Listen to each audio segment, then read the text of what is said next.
Okay, we're here at Shreve's Cemetery, which is part of Shreve Chapel.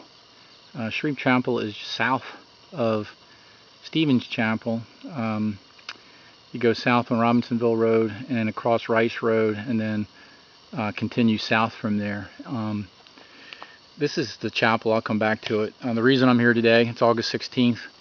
The reason I'm here today is for camp meeting, and I wanted to come up because through some research I discovered that there are a lot of Rices buried here. I'm going to walk into the cemetery and go through something with you that's pretty amazing.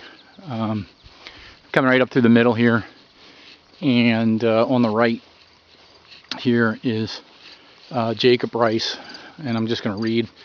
He was born October 22nd, 1799, died 1874.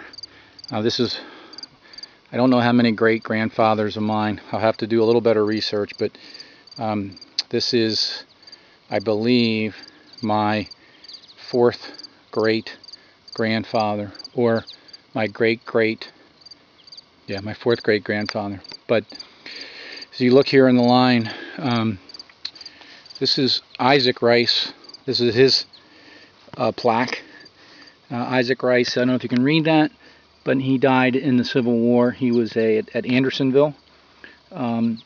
He served from the beginning of the war until his death in 1864. His remains are now in Beaufort, South Carolina National Cemetery. This is just a plaque for him. He and his brother served right from the beginning of the war. His brother came back, Abraham, who's not in this cemetery. He's actually in Kansas. Came back from the war, but Isaac did not. He died actually in Charleston, South Carolina. Next to him is Solomon Rice. Solomon, I think, was an older brother. Solomon also served in the Civil War, but served later. I think he didn't get either got drafted or went in, and and I believe in early 1864. Isaac had served, and Abraham had served right from the beginning, and served in the Peninsula Campaign in 1862, I believe, and then went south to North Carolina. Solomon was later going in. He went to actually, I think, directly to Tennessee for garrison duty, but he's here as well. Born 1832, died 1908.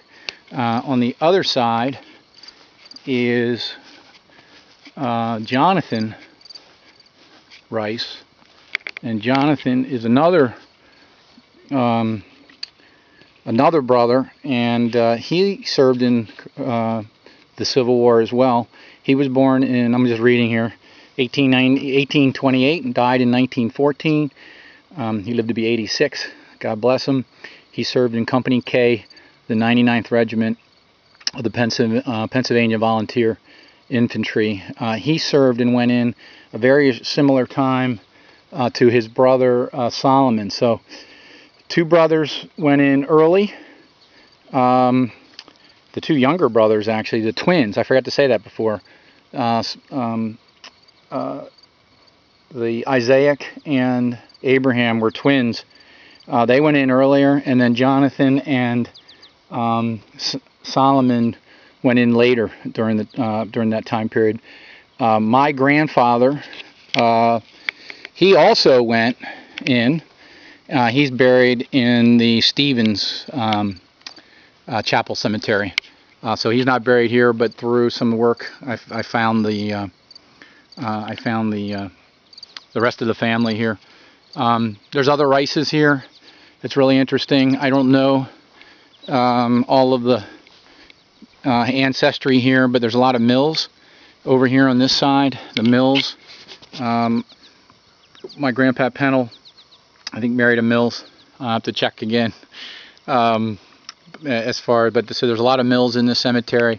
A lot of Snyders. A lot of same names, frankly, as the Stevens Chapel Cemetery. You know, it's just we're kind of over the mountain, kind of from that area. Kind of hard to get here. Here's the mountain I had to come over. I don't know if you can see it here. I wish I knew the name of the ridge. Maybe in a supplement, some next time I can. But on the other side of that ridge is where Grandpa Pennell's farm was, where Graham was born.